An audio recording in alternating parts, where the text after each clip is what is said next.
quero fazer uma pergunta também sobre eu sair, que a Carol perguntou, como é que sai? Porque fatalmente a pessoa se envergonha depois de tudo que ela olha para trás. E aí vem outro processo de cura mesmo, né? Que é aquele fato de falar assim, nossa, olha o que eu fiz, o que as pessoas pensaram de mim, porque ela meio que cai na real.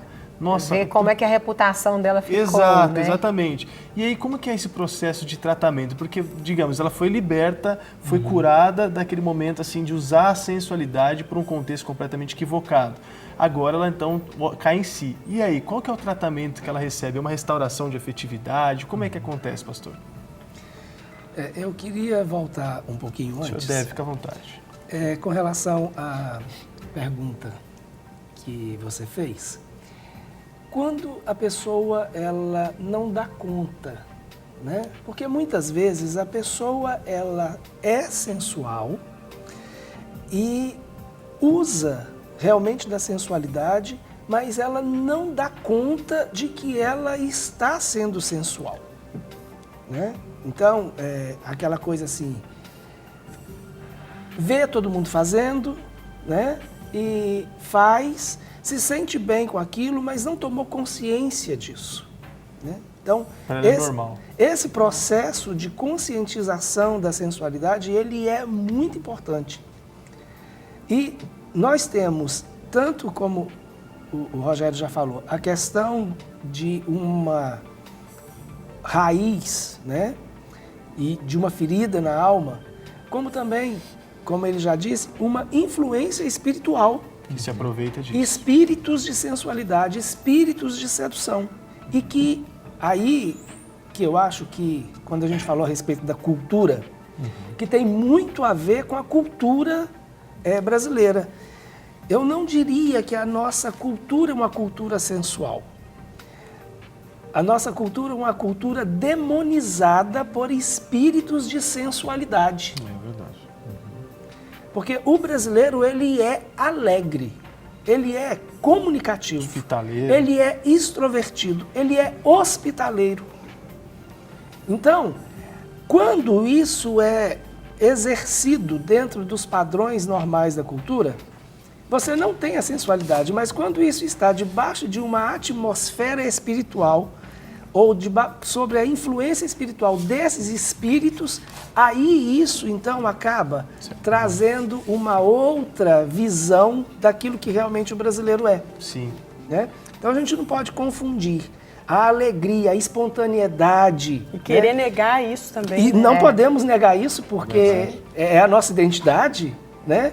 Agora, quando isso é associado ou está debaixo de uma influência de sensualidade, isso vai ser associado ao sexo e isso fica de uma maneira pejorativa, e é isso que tem acontecido.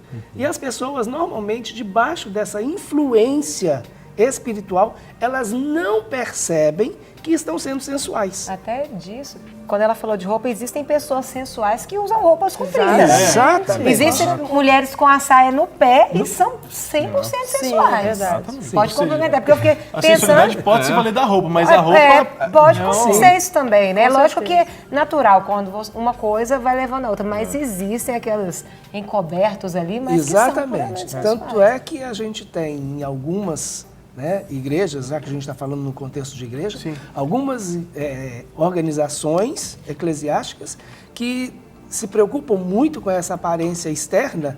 No entanto, o número de casos de adultério, de prostituição é igual os das outras. E até maiores, né? Que eu já ouvi falar que são até maiores. Então, na realidade, não é só a roupa, né? Aí, como a pessoa, então, ela vai sair disso? Primeiro, tomando consciência, né, tanto a nível espiritual quanto a nível emocional, de que ela está debaixo dessa atmosfera e também agindo assim. Como o Rogério disse, tratando essa questão. Qual é a origem? Qual é a raiz? Se na realidade ela tem uma necessidade afetiva, aonde que essa necessidade afetiva se estabeleceu?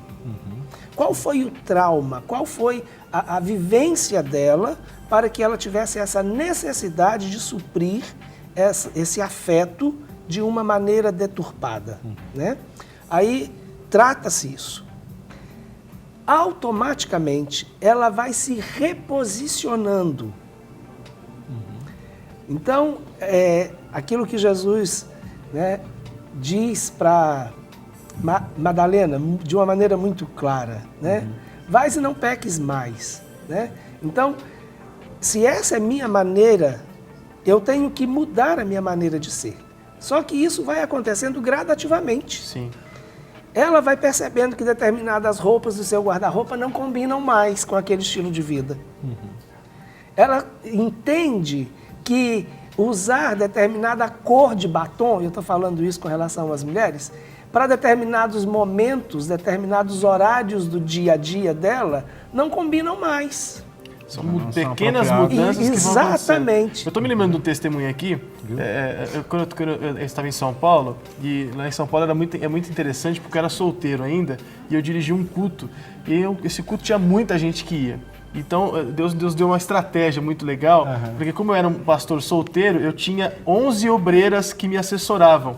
Porque só vinha... não existia na época. A Luciana não existia para demarcar o território. Eram as escudeiras. Né? Exato, o que acontecia? Mas era muita mulher que vinha se atender comigo, se aconselhar comigo. Então eu não desprezava por uma tática de evangelista, atendia no meio da igreja e nisso já chegava uma obreira ao meu lado, sentava. Hoje ela é muito minha amiga, gente. Amo. E daí o que eu fazia? Eu falava assim, então ela vai dar continuidade e ó, saía. Então era a tática. E uma dessas pessoas, foi interessante que ela chegou, sentou assim comigo e disse, olha pastor, eu vim de uma outra igreja há muito tempo atrás, e eu sei que o problema não era a igreja, mas lá falavam que eu tinha uma carga demoníaca sobre mim, porque eu só arrumava homem que não presta, esses homens que chegavam aqui, faziam gato e sapato, depois prometiam rios e fundos e iam embora e me deixavam sozinho, eu tô arrasada, eu tenho quase 30 anos, uma pessoa muito bonita, inclusive, 30 anos, eu tô acabado, não sei o que, e essa obreira já sentou ao meu lado.